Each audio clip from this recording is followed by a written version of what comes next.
Ladies and gentlemen, welcome and thank you for joining our latest virtual rally point at the National Veterans Memorial and Museum. My name is Colonel Retired Bill Butler, Chief of Staff.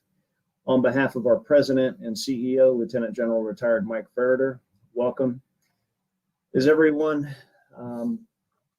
we round out 2020 with a great program today, and we're going to talk about the healing power of art for veterans.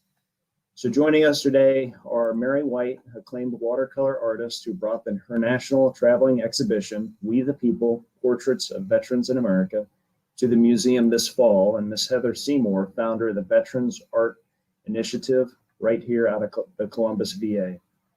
Both of our guests have had an enormous impact in the veteran community and been tremendously helpful for the National Veterans Memorial and Museum. We're excited to share more about the impact that they've had and some of the great programs that they both head up that truly create healing power through art and impact lives. So I'm going to pass off to General Ferreter. Sir, over to you. Thanks, Bill. Well, hello, everybody, and welcome. Welcome, Mary, and welcome, Heather.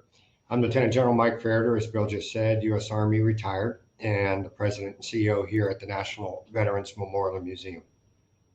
We truly do have a great show today, and really excited that we're able to bring both of these fantastic leaders to you and to share their experiences in art and with veterans.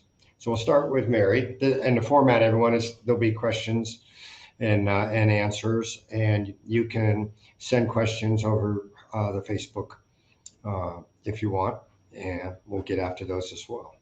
It's really neat often, ladies, because your friends from around the country are watching or will be watching, and they'll send nice notes too, and you'll reconnect with some of your dear friends from the past or present even. So Mary, let's start with you. Please tell us a little bit about yourself and your inspiring exhibition here and how it ended up at the National Veteran Memorial Museum. And I think you're muted right now. Veterans and viewers watching. It's great to be with you today and to tell you about my project. I'm sitting here, I'm talking to you live from Charleston, South Carolina, here in my studio, where I did many of the paintings for the exhibition now on view at the National Veterans Memorial and Museum in Columbus there. It was a project that it came to me because I wanted to do a portrait of America. I wanted to do this all-inclusive series of paintings that would represent all Americans, and going to paint one person from each of the 50 states. And it occurred to me, how do I choose one American and what makes a person most American? And then it became obvious that they are our veterans, that our veterans are our truest patriots. And so the project was born, and it launched here in Charleston a year ago, and we were able to bring in many of the veterans that you see there in the paintings. And we also launched the book and the foundation, and our intent was to tour this exhibition around the country. And of course, at that time, the museum in Columbus was just being built, and we were so pleased to be able to get on the schedule, because I can't think of a place more appropriate than to have it there at the museum in Columbus, Ohio. Thanks, Mary. And Heather, tell us about yourself and your activities and leadership that you provide for veterans through art at the VA here in Columbus. Hello, thank you so much for having me. So I'm a social worker at the Columbus VA. I'm part of the whole health leadership team. So the Veterans Arts Initiative is really a program that is based on research that we've done on the psychological and health benefits of art making. And the program really started from the Veterans Arts Council, which was a group of veterans who were real leaders in the community, and got together and they really came up with what they thought veterans would want. And we did some surveys to look for talent and interest. And then the whole program was really born from that council. And so they really kind of steered the way.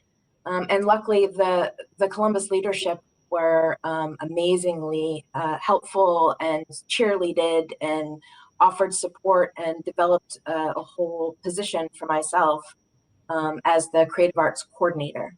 So I kind of shifted from doing therapy to doing arts programming full-time about 2 years ago.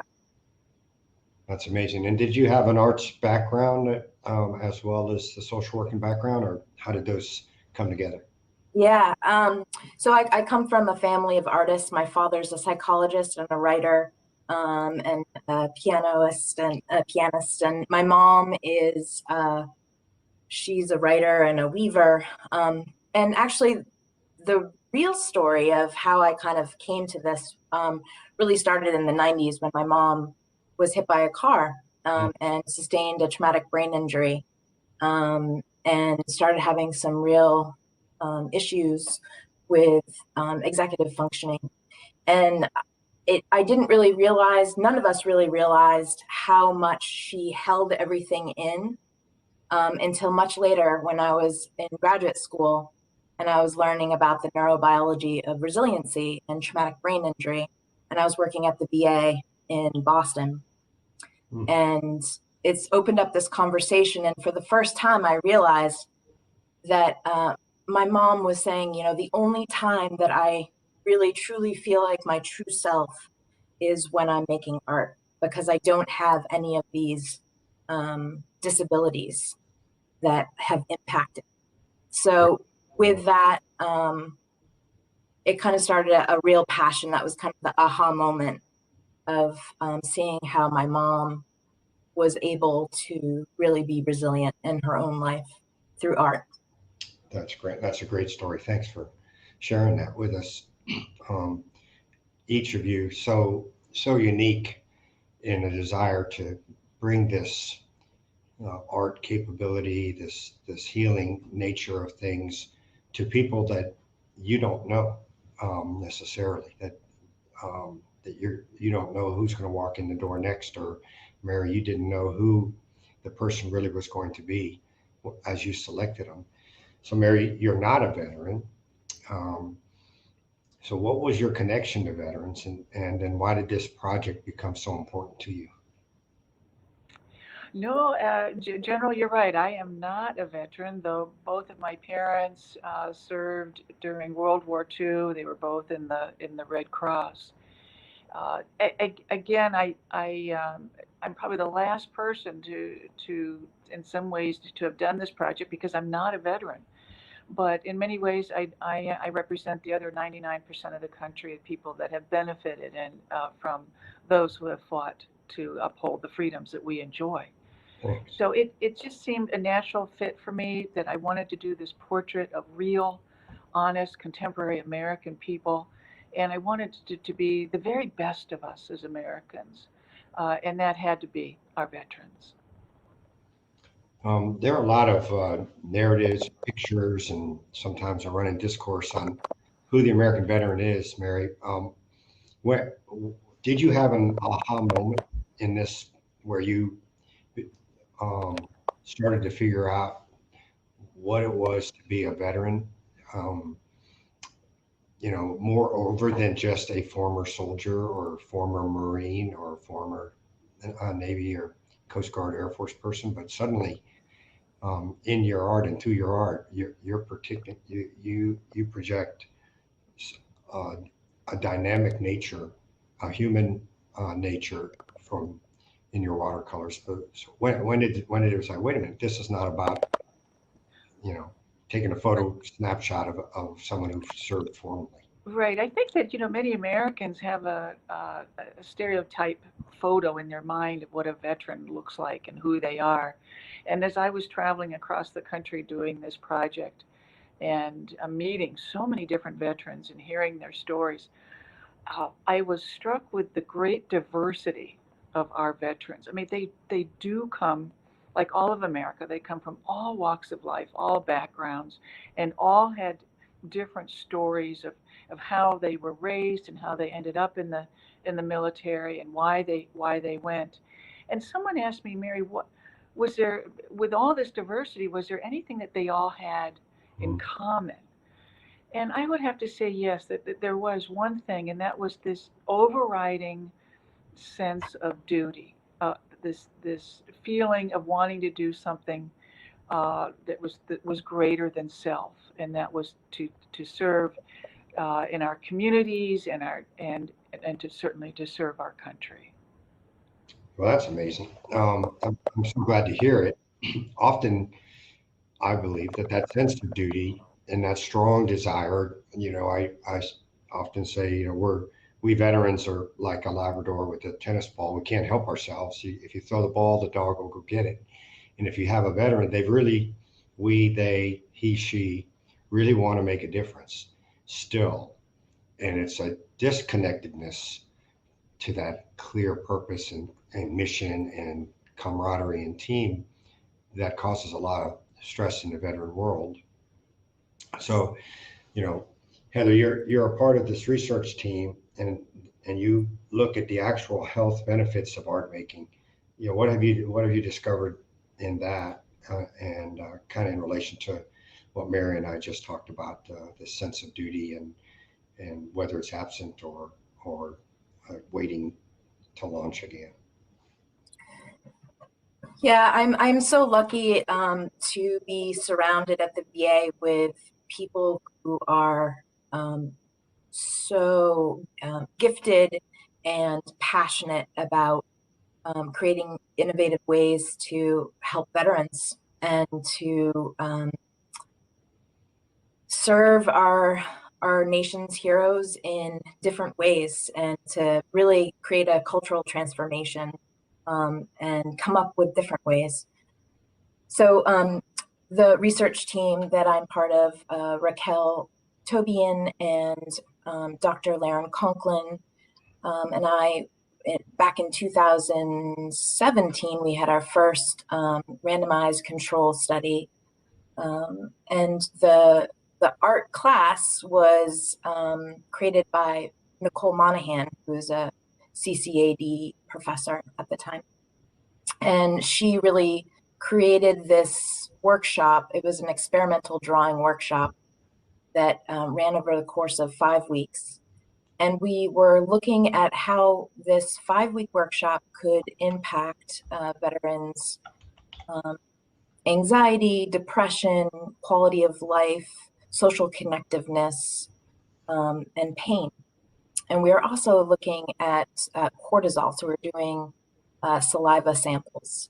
But those of you who know anything about saliva and cortisol, it's very difficult to get a good measure. Veterans were swabbing themselves in the morning, the first thing. And what we found over that 5 week is we had incredible results. Increases in quality of life, increases in social connectiveness, decrease in depression, decrease in anxiety. And we had one veteran who was new to the VA, the Columbus VA, and he came in one of the evenings that we had this research study, and we looked at him and we said, something's a little bit off. And so we talked with him and he said, yeah, I'm not doing well. And he disclosed that he was, if he hadn't have come into the art workshop, he had planned to complete suicide. And so it was just this really powerful moment of seeing how art was probably the only thing that would have gotten him into the VA that day, and how that one workshop created this lasting effect. And so all this first group of veterans that we ran, we had 2 groups. From that, all these great relationships formed. So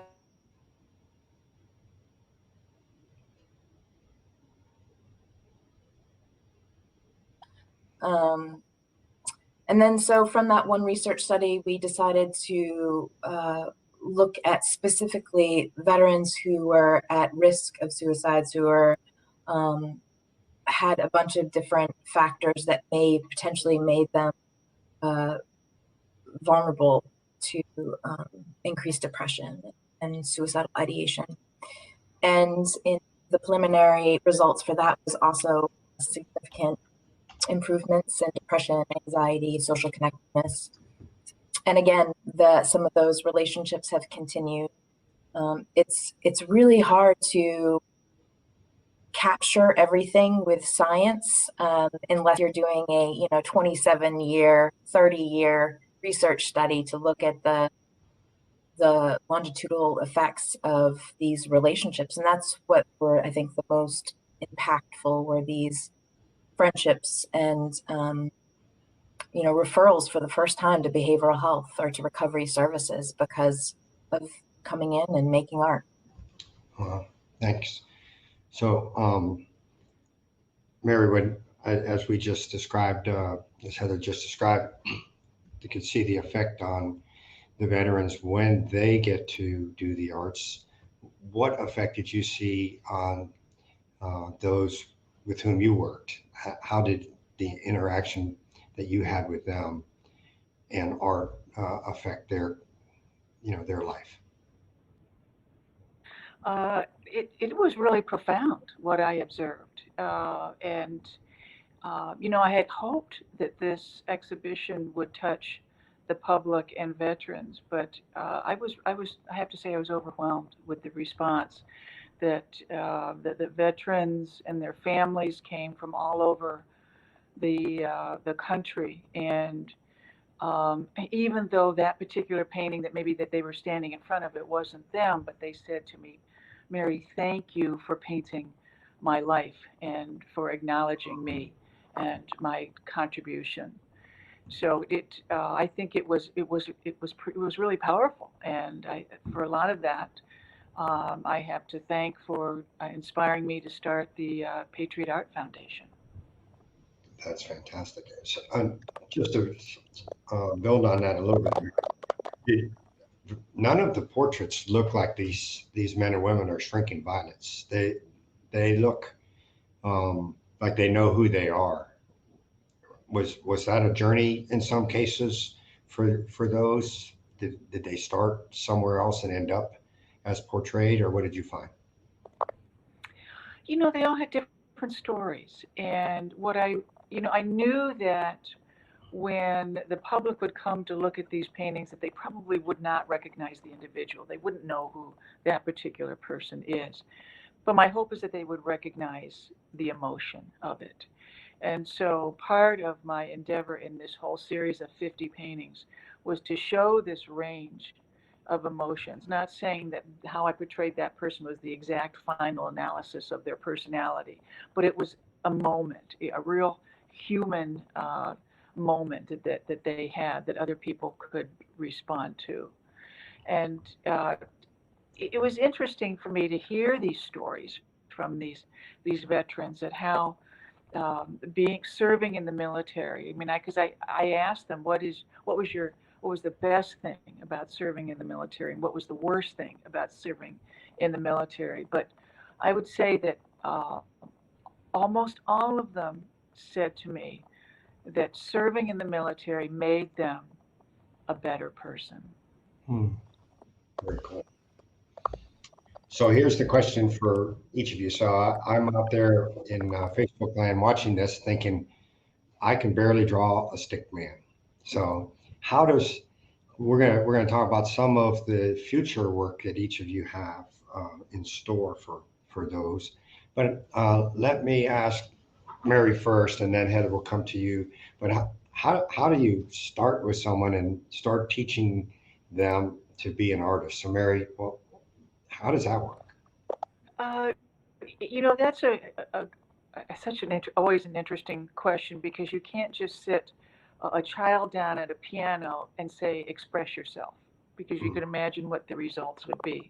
So there is a certain amount of training that we go through just to have an increased vocabulary, just to be able to know how to mix a color or to create a soft edge or a hard edge, to know the sort of fundamentals of what makes a painting more successful and what makes a painting not successful. So there are certainly elements of learning. But I can say, for me, I think the most important thing that I could do as a teacher is simply to inspire this person to try that, just to try it, because I've s- I've sat down one time. I sat down. It was out in Omaha at the Buffett Cancer Center, and I gave some just some on-site drawing classes for some of the patients, just as a way for them to have a moment of relaxation. So we took them out into the garden, and I had them draw with me, and none of them had ever drawn anything before. I said, but just look at this flower. Just what is that shape that you see? Can you go around the edge of this petal in your mind and copy that? And I remember one woman afterwards saying to me, I feel better after she did that. And she said, I want to do that again. And so, that is the best thing that we could hope for, as instructors, is to inspire them just to keep going. Amazing. And then Heather, same question. How Mike Fairder sits in front of you with you can't dance and can't draw. We got a problem. So how do you get involved with these people? How do you see it start and then grow? Yeah, so I would disagree. If you can do jujitsu, or if you can walk, you can dance. If you can move your fingers, you can draw. I think what often happens is our brain gets in the way of our hands. So one way you can do that is, instead of when you're drawing something, we tend to draw. We look at something and then we try to draw it perfectly, right? So your brain changes if you turn something around, right? So if you have a something that you're looking at and you just simply turn it backwards, and then it becomes something else. It becomes shadows. It becomes lines. You no longer are like, oh, that face doesn't look right. It's more about breaking things down into smaller, manageable pieces, right? So we wouldn't ask someone to sit down and play Beethoven, right? We would start with the fundamentals of simple movements in dance, or simple mark making and drawing. And the biggest thing, I think, is allowing movement and room for play, because as an adults, we are not encouraged to play and to fail and to try something different. And so I think that's where art really, whatever form of art, whether it's music, dance, or drawing or theater, is allowing this space for the freedom to really experiment and see what works, and then go back and try something else. And the biggest factor of learning and talent is not ingrained talent. Sure, that helps, but it's practice. And so art making is a practice. Mindfulness is a practice. Jiu-jitsu is a practice. It's that muscle memory. So creating a space and time for the practice of something, and then also giving folks the tools. People learn different ways, visually or auditorily. And so you have to figure out how people learn well, which kind of learning style they are, and then what they love. So if someone loves cars, they're probably going to be much more into, learning how to paint cars. Or if they love dance, then, they're most likely going to be more passionate about that. So it's really finding out what people love, what really gets them lit up, and being the conduit and providing them the resources in order to help them on that journey, on that practice. And Mary, any other thoughts as you listen to Heather and also think about from the first question on how to teach?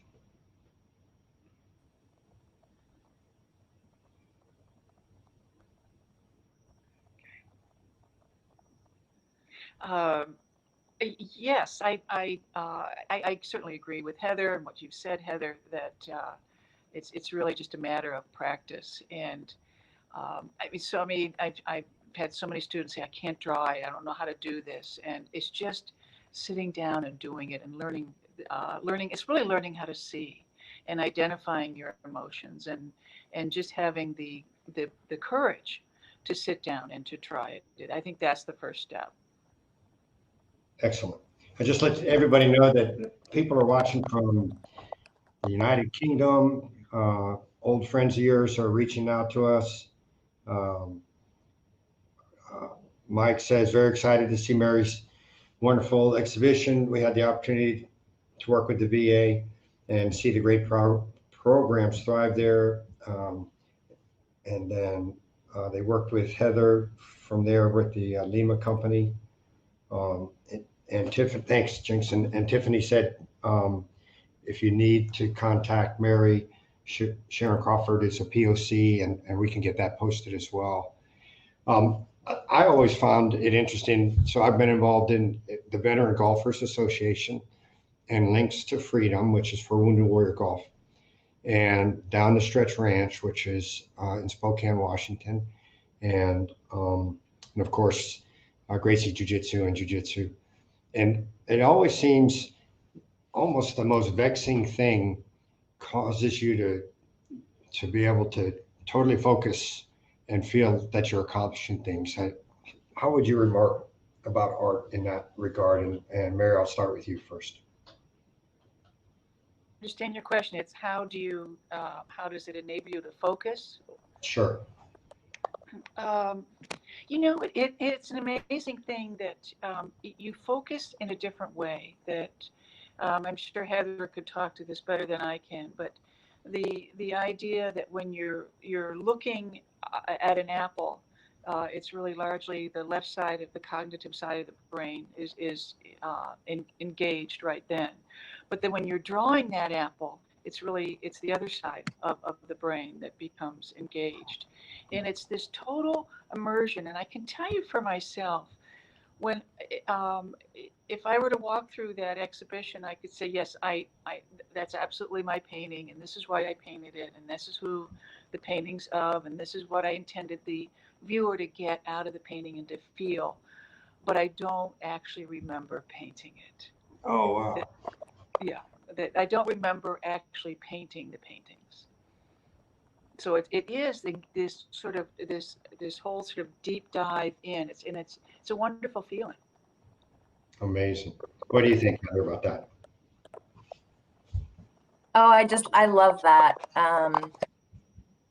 I love that, the connection between the cognitive brain and kind of the intuitive brain. And, you were probably in the flow state, right? So if you look at people who meditate, if you put them in an fMRI machine, and then they've also put folks who are just improving on saxophone in the fMRI machine. So looking at the brain in real time, there's this state that happens, and it's as if one's meditating, where things are just flowing, the creativity is flowing, your sense of time is kind of skewed, you lose appetite, you don't remember that you're hungry or that you're tired. It's like this incredible state of making. And it sounds like you have you've gotten to that amazing point throughout these paintings, it's so exciting. I think art in general is such an amazing way to practice mindfulness. It really can connect you with seeing, that what Mary said, like it teaches you to see differently. Oh, for sure. Or unsee. So, we have different ways of seeing, and really, we see things not as they are, but as we are. It comes from our own perspectives, our own experiences. So I love that you've reached that flow state for your paintings, and it certainly does show in just looking at them. You really can get lost in those juicy watercolors. Yeah, well, we've experienced that at, I recall a Staff Sergeant Smallwood in 2nd Ranger Battalion back in the 80s, and we were in the jungles of Panama, and I had just arrived to the unit, and he was a salty, squad leader. And Bill Butler just wrote, I would say soldiers in a firefight or jumping out of airplanes and conducting live fires all get us to the same state of hyper concentration. And Smallwood we did this live fire, and I was the officer in charge of it, and so we go sweeping across this area, and then we do the after action review, and what he described that he saw, and then Jones he had a fly on his cheek for a second there, and then Smith bounded around to the right, and then we threw these grenades, and one of them landed on its nose and the other on its tail, and I thought all I saw was go stop, and so the ability to pull it all in, and many of us who served have had those flow moments, and maybe that's what many seek also. I want to say a few things. First of all, I want to thank our corporate sponsors that helped us bring Mary Whyte here, and also help us work with Heather and the VA, and that includes Big Lots and their generosity, the Greater Columbus Arts Council and the Ohio Arts Council, just to name a few. And Lane Aviation, we'll call out earlier, actually help us put on this virtual rally point.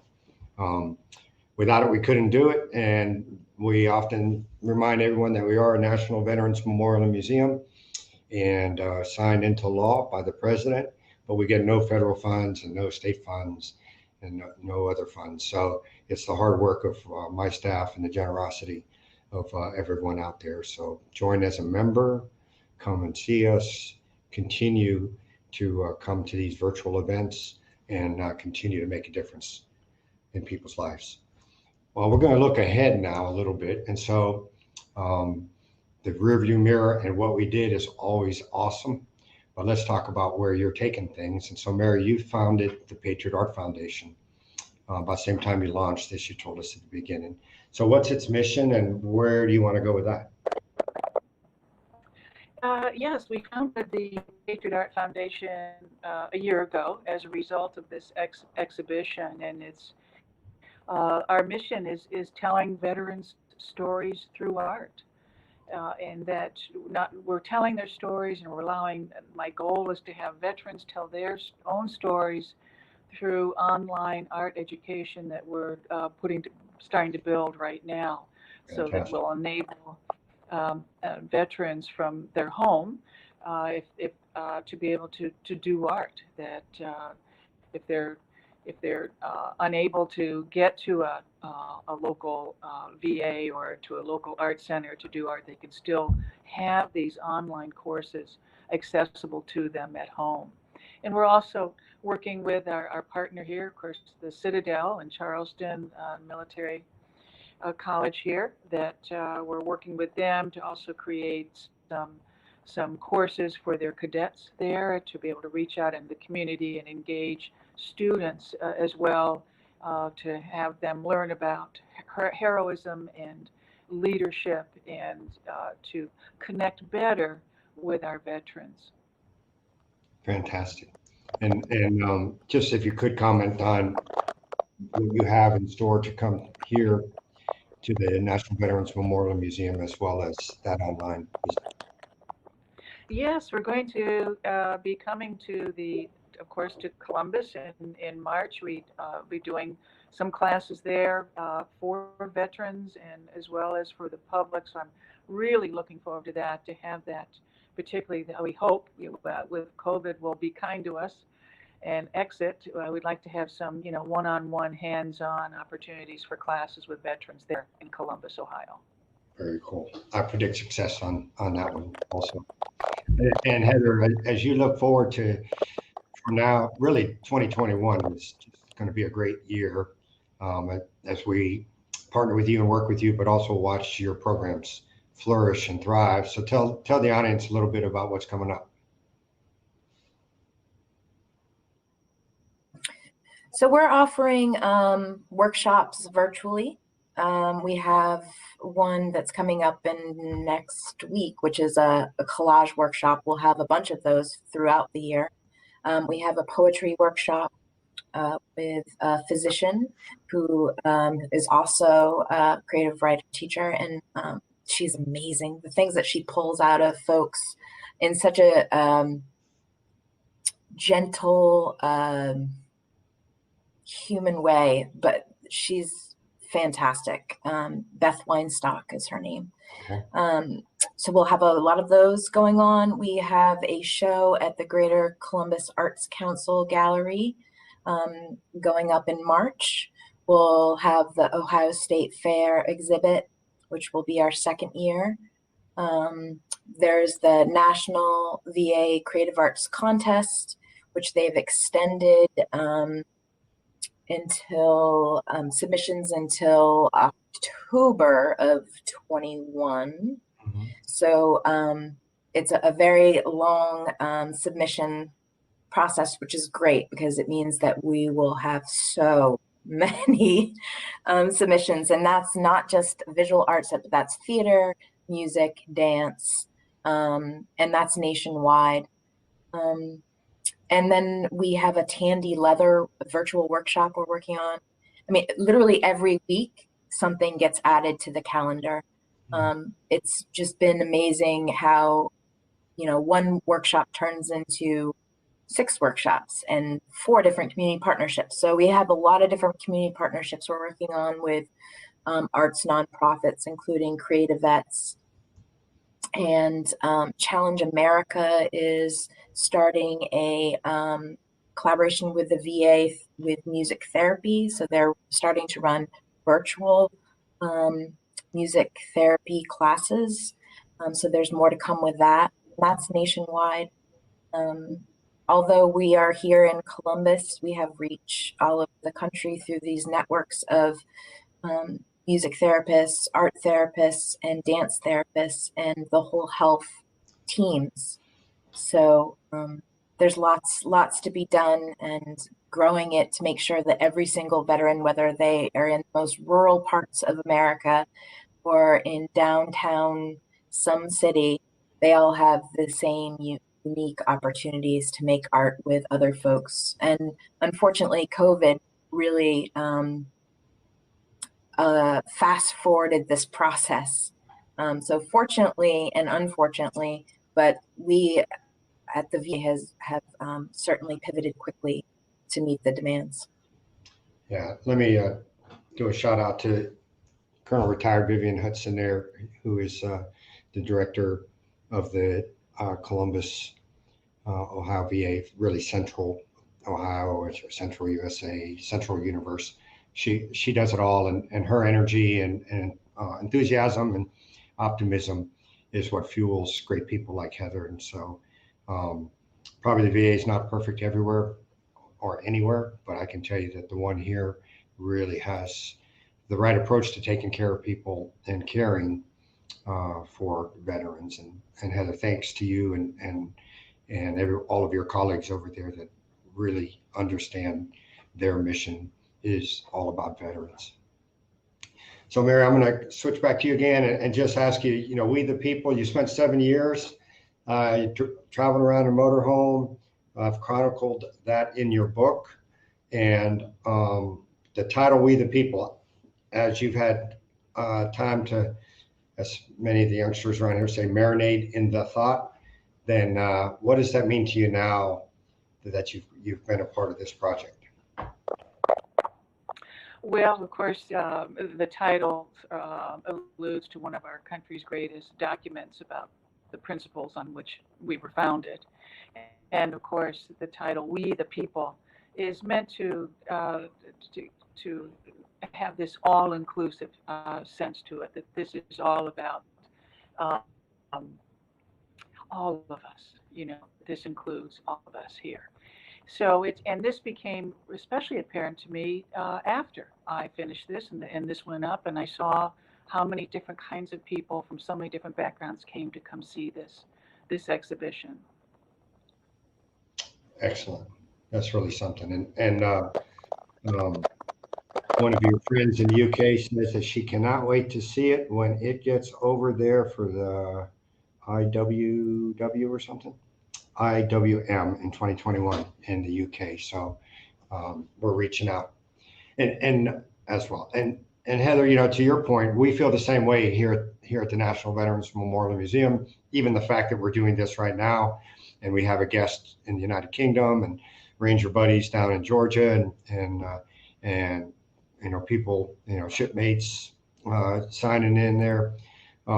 we felt like we had to reach to about 2023 and pull it into this year because of COVID, pivot towards virtual and online and digital.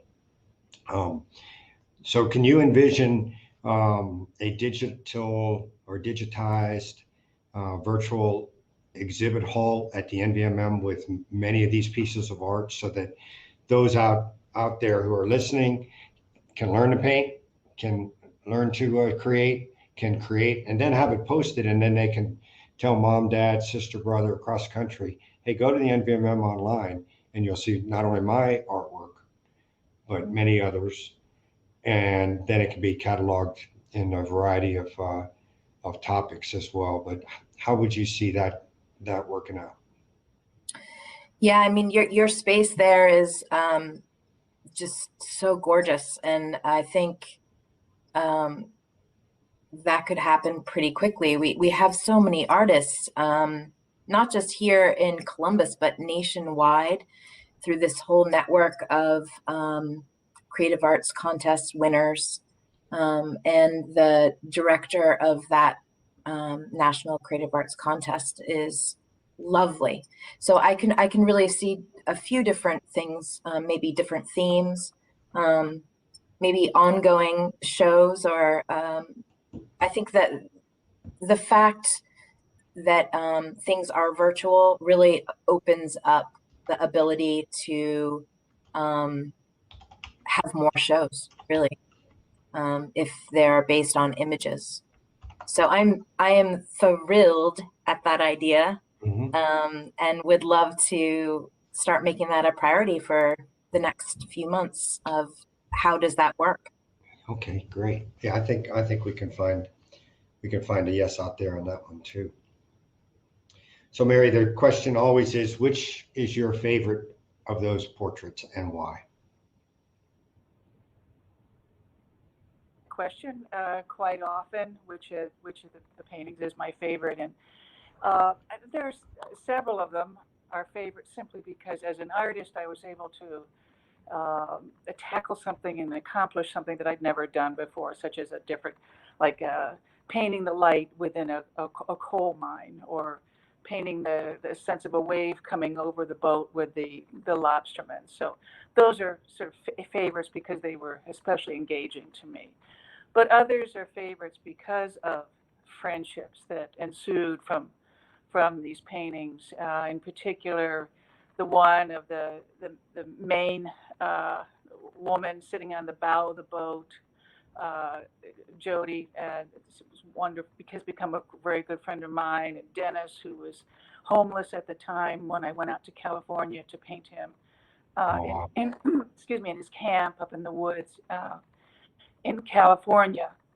Excuse me. So there are several that are favorites because of these very special friendships that came out of it. Can you see the screen with the 4, 1, 2, 3, 4, 5 portraits right there? Yes. Yeah. But tell us about the woman in the Native American Indian. That the one you're just seeing a sliver there on your screen. She's the second from the left there, looking up. In the painting, she's actually has her arms stretched out against a wall. It's quite a large painting. It's almost 6 feet across, framed up. And the title of it is America. And I've shown her in her Lakota traditional attire. The beading was a lot of it was done by her husband. And what I loved about the outfit that she actually wore was little American flags, across her shoulder, or the American eagle beaded into her vestment there. And then strewn around her was a lot of trash. I actually had her pose for me in a back alley in Aberdeen, South Dakota, where she lives, so that I could get this contrast of this the decay, the graffiti, and the ugly part of America, and contrast that against her purity and this hopefulness of her looking upward. Very cool. And how about the young fellow with the dog tag on his chest? Oh yes, that's Sean. And Sean, African American, he was at the time he was working full time for Ringling Brothers, and was traveling around the country. And I wanted to paint him not in full makeup as a clown, but I wanted him in that halfway point where he was just sort of partially made up with some of the makeup on his face, and the dog tag hanging down on his chest from one of his friends, and having him just looking off to the side. And other ones that are in the lineup there, the one on the far left, that's just a little snippet of Casey, who is a firefighter from Oregon, and then Wendy, who is a cook from Alabama, and then Sandra, who's your Ohio veteran. Sandra is from Toledo, and Sandra's a Marine. And after she left service, she was a truck driver, drove a 50-some foot rig back and forth across the country as her full-time career. Yeah, I was able to meet her when she visited. She's full of life as well. Yes. So Heather, if someone wants to contact you, can you, if you can give a point of contact information, and then Jinx will type it up and show it.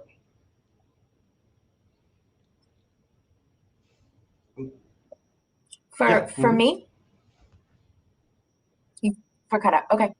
Yeah, I can share my email and my office phone number. Okay. For sure. Was there a question there too? You cut out for a second. Yeah, no, there's really good activity on the Facebook chat, and I want to make sure that they can find a way to you should they want to.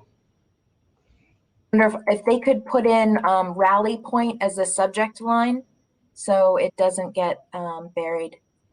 Okay.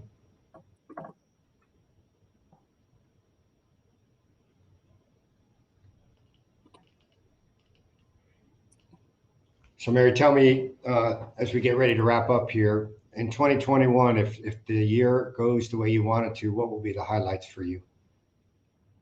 Oh my goodness, the highlights. Well, that we can all come back together as families and communities, and to be able to travel that way. For me, the highlight would be that the public could come and see this exhibition, that they could come to your museum and see these paintings and enjoy them, and see what else you have there to offer at the museum. Well, thanks. I'm telling you, ladies and gentlemen, the exhibition upstairs, prepared by our staff, and in the first time in their lives that they've ever taken this world-class level of an exhibition, and finding a way to place it and to build walls to put it on, and stanchions and all, and Cloyd and his team of super hard workers really hit it out of the park. But what really hits it out of the park and will touch your heart and your life are the portraits. They are stunning, and each one that you look at, well, you will feel like you were there when it was painted, and you will, at least I do, and you will feel like someone painted it for you to look at. So Mary, just spectacular. Heather, if 2021 goes great and perfect for the way you want to go, tell us about what it's going to look like.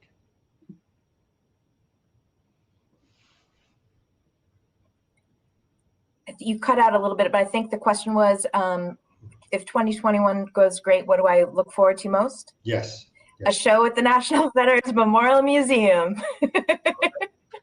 Also in September of 21, I hope that we're able to do an in-person National Veterans Film Festival. I don't know if that is, if there's going to be able to be a in-person piece to it and a virtual piece to it, but I can't wait to be able to hug people again. I can't wait to be able to have open art studio with my veterans in person, be drinking coffee and telling terrible jokes. I miss them. So it's really, yeah, I really miss that face to face, in person. Sure. Yeah. Well, we'll see. We'll see how quickly that can be done. We expect it will. So, Heather, closing comments. All that you've learned, all that you think, and all the impact that you see. What are your closing comments, and what's your call to action for all those who will watch this? You don't have to be good at making art to benefit from making art. You have the same mindfulness and relaxation that a master would get if you allow yourself to be able to try to practice and realize that it's another tool, and it's a way to connect with other folks. So I think as we are really trying to figure out ways to stay in touch and to connect, this is it's a tool to have new conversations with new people, and it certainly can be done virtually. And if anyone is struggling out there, because we're all struggling in our own ways, please reach out. Please reach out to me or to a loved one. We have the next few months, I think, are going to be pretty difficult on us, and there are people who want to hear from me, and I'm one of them. So my phone number's in there, my email's in there. I can help get connected to art programs, and if you don't know who to contact in your local VA, I can certainly help negotiate that. Okay, and that's heather.seymour@va.gov. Excellent. Mary, Yes, sir. your final thoughts and a call to action? Well, I can tell you, General, probably my greatest takeaway from having done this project, the 7 years, and I did it largely by myself in secret. Really, no one knew I was doing this, and I got to travel to all 50 states and meet some amazing, amazing veterans. And one thing that I heard from them and that they taught me, and in so many different ways, was to never let fear stop you. And so I would, and that's what I heard over and over again. So I would like to encourage them. And some people don't do art because they're afraid. They're simply afraid that it's not going to look good, that people won't understand it, it won't be as good as somebody else's. But I encourage your veterans to try it, to reach out to the VA, to Heather Seymour's organization, to their local art leagues, and just to try it and just to tell your story and just see what happens. I see. Okay, that's fantastic. And we've got a grandson who's doing his Zoom first grade class. He's here with us, and it's in Monterey. And so if he can reach to first grade class in Monterey, California, wherever you are watching this, and some more of our battle buddies and ranger buddies, Jay Rosenblum's classmate, and Charles Wilson as well, and Sandra Ball again, and Mike Gathers, who's in Iraq with me. People, this is important what you ladies are doing and the lives that you're impacting. And so I just want to thank you for being with us today. I'm Lieutenant General Mike Farrader, and we're at the National Veterans Memorial and Museum. I ask you to get involved, to all of our guests out there. Join as a member or be involved in some other way. And then I really ask that if you know someone or you are someone who needs to connect, then don't suffer in silence.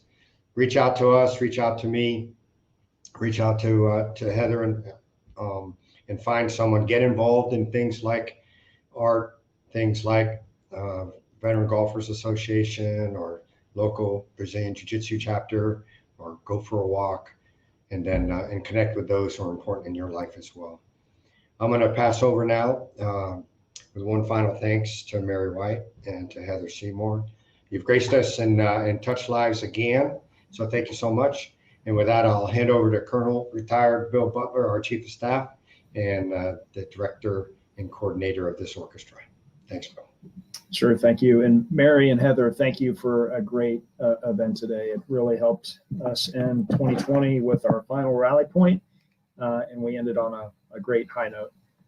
So just as a reminder, despite our national designation, we're an unfunded 501c3 nonprofit. So programs like this and Veterans Voices and our other virtual events and activities here at the museum are funded through generous donations, memberships, and sponsors. We have a great sponsor in our 2020 rally points in Lane Aviation, so a shout out to them. And then with the holidays coming up, we know some people might be trying to think of what to get their veteran for Christmas or Hanukkah, but consider the gift of membership here at the National Veterans Memorial and Museum. As Mary mentioned, just here in a couple of weeks, we're going to launch our first virtual exhibition tour of We the People. So that's scheduled to start on December 20th. Don't miss it. It's a great opportunity to see her wonderful portraits and paintings. Keep checking our website just for dates and times in case those adjust. Just as a reminder also, we don't have a virtual rally point in January, but we do have some great events coming up for programming in 2021. So check out our website at nationalvmm.org, and you can see what's coming. Thank you, and remember to send warm wishes to our veterans and military members who are deployed overseas, particularly those who can't be with their families over the holidays. Everybody stay safe and healthy. And from all of us here at the National Veterans Memorial and Museum, happy holidays.